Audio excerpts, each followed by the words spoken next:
Guys.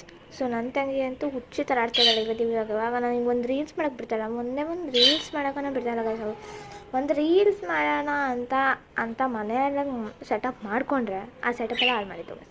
ಯಾಕಂದರೆ ಅವಳು serial ನೋಡಬೇಕಂತೆ, ಅದಕ್ಕೆ ನಾನು ರೀಲ್ಸ್ ಮಾಡಬೇಕಂತೆ. ಈಗ ಎಂಥ ಗೈಸ್ ಇದು? ಯಾವ ರೀಸನ್ ಇದು? ಅವಳೂ ಕರೆದ್ರೆ ಅವಳು ಬರೋಲ್ಲ ಗೈಸ್. ನನ್ನ ಜೊತೆ ಆಟ ಆಡೋಕ್ಕೂ ಅದಕ್ಕೂ ಬರೋದಿಲ್ಲ ಗೈಸ್. ಇವಳು ಒಂಥರ ಅವಳು ಬರೋಲ್ಲ, ನಾನು ಬರೋಲ್ಲ ಅಂತ ಹೇಳೋದು. ಆಯಿತು ಅಟ್ಲೀಸ್ಟ್ ನಾನನ್ನ ರೀಲ್ಸ್ ಮಾಡ್ತೀನಿ ಅದಕ್ಕೂ ಕರಿತೀನಿ ಬರೋಣ ಅಂದರು. ಇವಾಗ ನಾನನ್ನ ರೀಲ್ಸ್ ಮಾಡ್ತೀನಿ ಅದಕ್ಕೂ ಬರೋಲ್ಲ ಅಂತೇಳಿ ಗೈಸ್. ಅಪ್ಪ ಗೈಸ್, ಒಂದು ರೀಲ್ಸ್ ಮಾಡೋಕ್ಕೆ ಬಿಡ್ತಾನೆ ಗೈಸ್. ಪ್ರಾಕ್ಟೀಸ್ ಮಾಡುವಾಗ ಅವರೆಗೂ ಸುಮ್ಮನೆ ಇಲ್ಲ. ಆಯಿತು ಮಾಡು, ನಾನು ವೀಡಿಯೋ ಮಾಡ್ತೀನಿ ಅಂತ.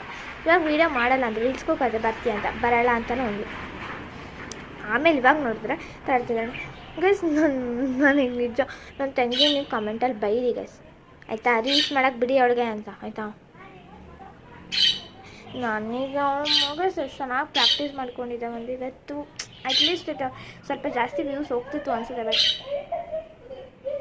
ಓಕೆನಾ ಗೈಸ್, ಅವಳಿಗೋಸ್ಕರ ಬೈರಿ ಗೈಸ್, ಅವಳನ್ನು ಚೆನ್ನಾಗಿ ಬೈರಿ ಕಮೆಂಟಲ್ಲಿ ಗೈಸ್. ಅವಳು ಯಾಕೆ ಬರಲ್ಲ ಅನ್ನೋದಕ್ಕೂ ಇನ್ನೊಂದು ರೀಸನ್ ಇದೆ. ಏನಕ್ಕೆ ಬರಲ್ಲ ಅಂತ ಅಂದಳು ಅಂದರೆ ಅವಳಿಗೆ ಇವಾಗ ಮೂಡಿಲ್ವಂತೆ ಗೈಸ್. ಆಯಿತು ಪರವಾಗಿಲ್ಲ, ಆಯ್ತು ನಾನು ಹೆಂಗೆ ಮಾಡೋಕ್ಕೆ ಬಿಡಲ್ಲ, ಅದು ಬಿಡಲಿಲ್ಲ ಗೈಸ್.